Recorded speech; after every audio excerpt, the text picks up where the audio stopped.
dumadami na naman po yung cases ng mga anxiety, depression, lalong-lalo na po sa mga kabataan ngayon. Kaya po yung ibang mga matatanda, hindi maiwasan compare yung kabataan nila sa kabataan ngayon. Kwento ko lang ha, alam mo ba dati, bago pa nauso ang cellphone, mga social media, kapag meron kang pinagdaraanan, gagawin mo, lalabas ka lang. Hahanap ka ng katropa mo, makikipagkwentuhan ka, tatawa kayo, minsan iiyak pa nga kayo eh. Merong yayakap sa'yo, merong dadamay sa'yo. Yung mga negative na nangyari sa buhay mo, nagiging biro pa para gumaan ang loob mo. Pero kasi ngayon iba na. Magkakasama nga kayo sa isang kwarto pero lahat naman nakatutok sa screen. Napakatahimik. Walang nag-uusap. Walang nagkakamustahan. Wala kang mapapaglabasan ng sama ng loob. Bakit? Kasi mga tao busy na ngayon, kakascroll. Mas gusto pa nila yung nakatingin sa screen kaysa makinig.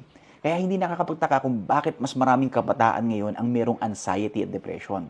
Nakita mo, connected nga kayo sa isa't isa, pero disconnected naman po kayo sa totoong buhay.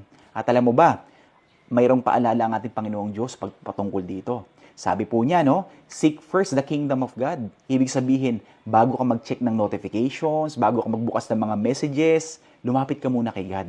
Bakit? Kasi hindi kayang punuin ng cellphone ang puso mo. Hindi kayang ihil ng mga likes ang pagod ng kaluluwa mo. Minsan po, ang kailangan mo lang talaga ay yung presence ng ating Panginoong Diyos. Yung totoong kausap at yung isang puso na marunong makinig sa'yo. So today, bago ka mag-scroll, mag-post ka muna.